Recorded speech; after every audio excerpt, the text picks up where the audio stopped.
애틀란타 라디오 코리아 6월 26일 금요일 오늘의 핫클릭입니다. 미국에서 코로나19 확산세에 다시 불이 붙으면서 2차 봉쇄론이 고개를 들고 있습니다. 미국 내 확진자 수가 공식 통계 240만 명보다 10배나 많은 2,400만 명에 이를 수 있다고 미 질병통제예방센터 CDC가 밝혔습니다. 그만큼 미국인들이 코로나19에 이미 감염이 많이 됐고 또 추가 감염 위험이 높다는 것인데 사회적 거리두기 등 생활 방역의 중요성이 강조되고 있습니다.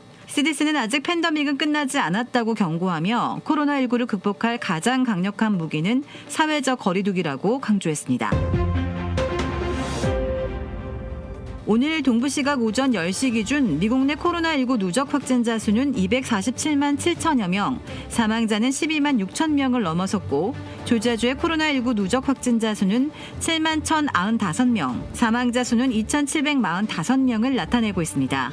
이런 가운데 한인 학생들이 많은 귀넷교육청은 오는 8월 5일을 개학일로 정하고 대면 수업을 할지 가정에서 온라인 수업을 할지는 학부모에게 선택권을 넘겼습니다. 학부모들은 오는 7월 10일까지 교육청에 제시한 링크를 통해 둘 중 하나를 선택해야 합니다. 만약 기한까지 답을 하지 않으면 그 학생은 대면 수업 신청자로 자동 간주됩니다. 풀턴 교육청은 8월 11일 개학일로 정했지만 현재 대면 수업과 온라인 수업 혹은 두 가지를 병행하는 수업 방식 등 세 가지 방안을 놓고 아직 고심 중인 것으로 알려졌습니다. 미 전역에서 실업수당 청구 건수가 지난주 148만 건이 추가돼 예상을 웃돌았으나 실제 실업수당을 받고 있는 수령자들은 1952만 명으로 2개월 만에 처음으로 2천만 명 아래로 떨어졌습니다. 그러나 코로나19 사태의 재악화로 사업장 재개와 일터 복귀가 기대에 못 미치고 있는 것으로 나타났습니다. 한편 미 정부가 지급 중인 코로나19 지원금이 사망자 110만 명에게 잘못 지급된 것으로 나타나 유족에게 반납을 통보 요구했습니다. 회계감사원은 또 6,700억 달러의 긴급 대출 프로그램을 집행한 연방 중소기업청의 업무 처리에도 여러 문제점이 발견됐다고 밝혔습니다. 미 연방대법원이 국경을 넘어와 체포된 불법 이민자를 법원의 검토 없이도 신속히 추방할 수 있다는 판결을 내놨습니다. 미 대법원은 어제 불법 이민자들이 이민당국의 신속 추방 명령에 이의를 제기할 헌법상의 권리가 없다며 당국에 손을 들어줬습니다. 즉 이민자는 의회가 부여한 권한에 따라 당국의 강제 추방 명령에 이의를 제기할 수는 있지만 이를 최종적으로 판단하는 주체는 사법부가 아니라 법무부와 출입국 사무소라는 점을 확인한 것입니다.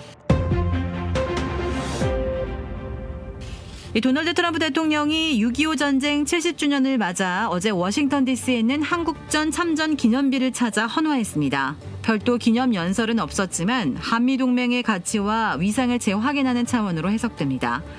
행사장에서 만난 이수혁 주미대사는 트럼프 대통령의 별도 메시지가 있었다고 언급했습니다. 오늘의 황당 클릭. 태국의 한 코끼리 훈련소가 관광산업에 이용하기 위해 잔인한 방식으로 새끼 코끼리를 길들이는 영상이 동물보호단체에 의해 공개됐습니다. 코끼리 훈련소에서는 어미 코끼리로부터 강제로 떼어진 8마리의 새끼 코끼리들이 훈련을 받으면서 새끼 코끼리가 나무 구조물 사이에 사슬과 밧줄에 묶인 채 벗어나려 애쓰는 안쓰러운 장면이 담겼습니다. 이 구조물에 코끼리 한 마리는 며칠이나 이곳에 갇혀 있기도 했고 다리에 굵은 밧줄이 묶인 코끼리 한 마리가 사람을 태우는 연습을 하는 장면 사이 중심을 잃고 쓰러지는 모습 등도 담겼습니다. 세계동물보호단체는 코끼리가 사람을 태우는 관광상품을 이용하지 않음으로써 이 잔혹행위를 중단시킬 수 있다고 요청했습니다. 최고의 맛, 최고의 서비스, 정통 국산 재료를 이용해 직접 뽑은 면과 육수로 만든 냉면 전문점 삼봉냉면. 크레딧 카드 빚 최대 80%까지 탕감, 크레딧은 지켜드리고 빚은 줄여드리는 O3 컨설팅이 오늘의 핫클릭을 후원합니다.